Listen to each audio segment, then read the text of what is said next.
Jean-Bruno Falguière, Scribe de Dieu, chapitre 12. Les démêler avec le moi. L'illusion de l'existence réelle, entre guillemets, d'un moi, a commencé à s'effriter. Ce moi, qu'est-il vraiment ? Y a-t-il dans le monde végétal autant de moi que d'arbres dans une forêt ? Y a-t-il dans une ruche autant de moi que d'abeilles, et dans le monde animal autant de moi que d'animaux ? Y a-t-il dans le monde minéral autant de moi que de cailloux, dans la Voie lactée autant de moi que d'étoiles, et dans l'univers autant de moi que de planètes ? En tout cas, l'homme, lui, a l'air de le croire. Ces anthropomorphismes incessants en témoignent. L'homme distribue des moi partout, à tout le monde. Il en attribue aux animaux, aux plantes, aux arbres, aux rochers, comme il distribuerait des diplômes. En fait, il est tellement convaincu de ce qu'il croit être son propre moi qu'il lui est insupportable d'accepter qu'un autre organisme vivant puisse en être dépourvu. Mais force est de constater, pour un esprit apaisé et un peu éveillé, que l'anthropomorphisme est une caractéristique de la volonté d'affirmation de la croyance de l'homme en ce qu'il nomme son moi. Aussi, si l'on considère qu'il n'y a pas l'once du plus petit bout de moi à imaginer dans une ruche ou dans le règne du vivant en général, en dehors de la croyance féroce de l'homme en son ego, nous risquons de voir s'ouvrir une porte terrifiante qui donne sur le néant de la plus grande illusion humaine, la distinction que projette notre mental entre un être vivant et ce qu'il appelle un autre, entre un organisme vivant et un autre.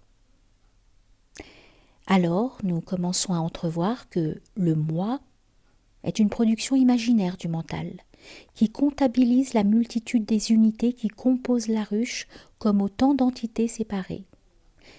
Si vous préférez, il considère des individus distincts les uns des autres plutôt qu'un tout, que le multiple, en réalité, révèle comme étant un corps unique et indissociable.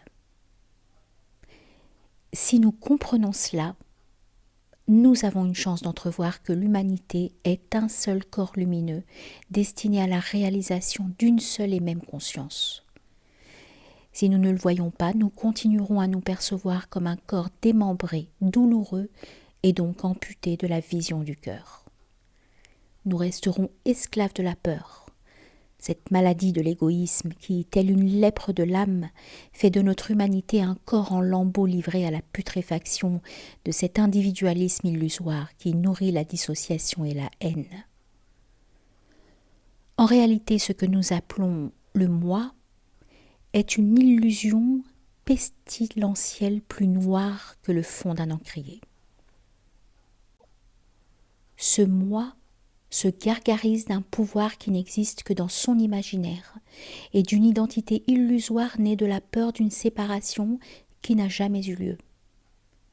Le plus grotesque dans cette affaire, c'est que le grand tout lumineux reste et restera l'expression d'une seule et même conscience, celle de l'amour créateur de toute chose manifestée.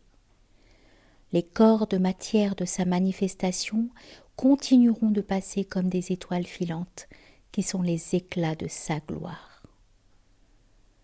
Alors que quelques éclats se déchirent au point de n'être plus que des lambeaux d'éclats, cela ne fait que rendre encore plus manifeste la densité insécable de son unicité.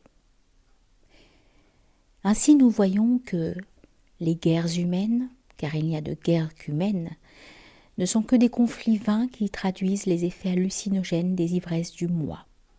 Elles culminent dans les délires autodestructeurs de l'ego, au sommet de sa rage de ne pas être invité au banquet de l'éveil en Dieu. Car le plus insensé dans toute cette agitation vaine, c'est que l'ego lui-même, il ne peut se voir que comme lui-même puisqu'il croit qu'il est lui, c'est au tréfonds son enracinement passager dans ce que nous appelons la vie. Ce qui en témoigne, c'est qu'il s'est aussi c'est qu'il se sait aussi éphémère que la durée de vie de notre corps biologique. La rage de l'ego n'est rien d'autre que son impuissance à être Dieu. Et cette impuissance, il nous la vend sans cesse, afin de nous ôter toute légitimité à être les enfants de l'amour divin. Pourtant, nous sommes capables d'accéder à l'humilité. Je le rappelle, il nous a même donné la capacité de décider d'aimer et de connaître que l'humilité annule l'impuissance. Ainsi, libérés de l'illusion de l'impuissance, nous annulons les guerres de l'ego.